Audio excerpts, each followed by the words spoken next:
I'm Kim Russell, an ambassador for the Independent Women's Forum. Why am I here? I'm 56 years old. I'm an athlete, a coach, a mother, and a teacher, and a longtime advocate for women and girls. This has been my life and my passion. I played 2 sports at the D1 level that never would have been possible without Title IX. I've been a lacrosse coach for over 27 years. I'm in 3 halls of fame for coaching and contributing to the growth of lacrosse, and there's actually an award in my name. Oberlin College removed me from coaching and offered me an administrative position after I chose to publicly tell my story and refused to be silent or back down about my belief that men, no matter how they self-identify, should not be allowed to compete in women's sports. I joined Oberlin College in 2018 as a head women's lacrosse coach and a wellness instructor. I've always been pro-woman, then and now. Over the course of my coaching career, I've been a mentor to many women and girls, sharing advice both on and off the field. My athletes, including several who've identified as transgender, have always known they can come to me to laugh, to cry, or anything in between. I've been nicknamed the hippie love coach. Not only because I'm a yoga instructor, I'm usually barefoot. These shoes are not my typical wear.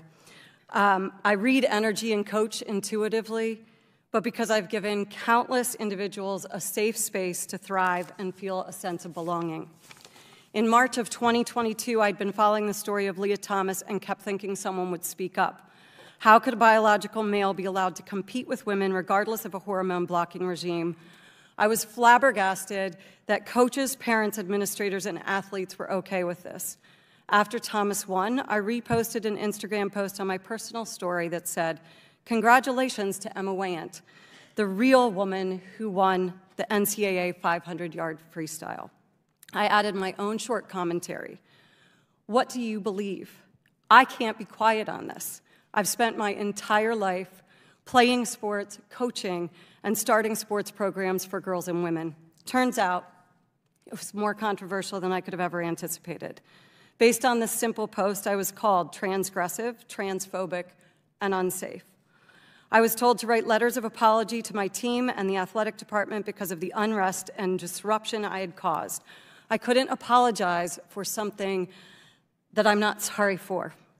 I would not and will not apologize for saying a biological male does not belong in women's sports and private spaces. As an athlete and coach for nearly my entire life, I am personally familiar with the distinct differences between male and female athletes. I gave birth to 4 kids. I ran the sidelines nursing a child while I coached in the state championships, and I've had another child on my back at the same time. After I refused to apologize, I was called in for a meeting of my team with a mediator present. A handful of the student athletes on my team attacked and vilified me as if I were the enemy and had just killed someone. A week later, there was another meeting with my team and 3 college administrators. For 1 hour and 42 minutes, the same athletes who I had treated like my own kids bashed me over and over again in front of the administrators simply for having a pro-woman perspective that was different from theirs. I had to stay quiet and repeat back everything they said and confirm that I had heard their concerns. At the end of the meeting, I was given the chance to respond, at which point I knew whatever I said would land on deaf ears.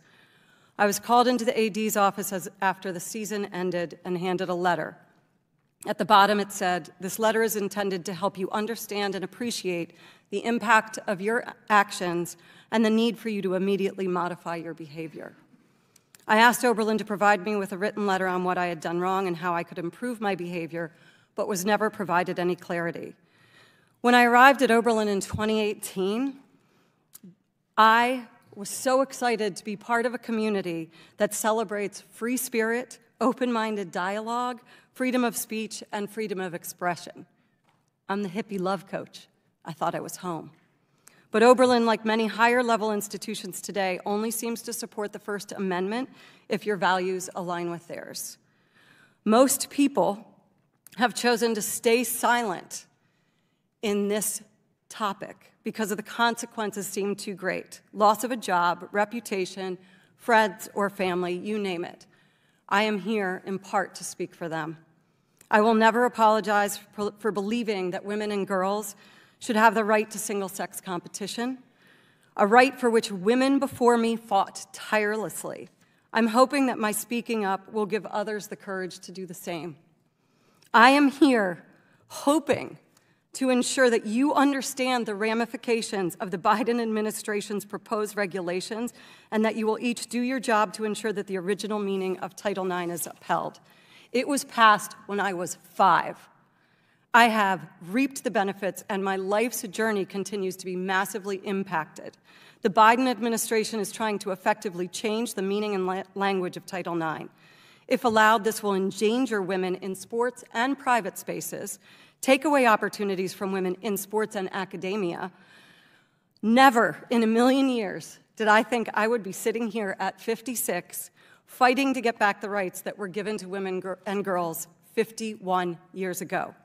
Since March of 2022, many more biological males have invaded women's and girls' sports. There have been life-changing injuries, opportunities lost, and privacy has been invaded. We are harming women and girls. You have the opportunity to be heroes.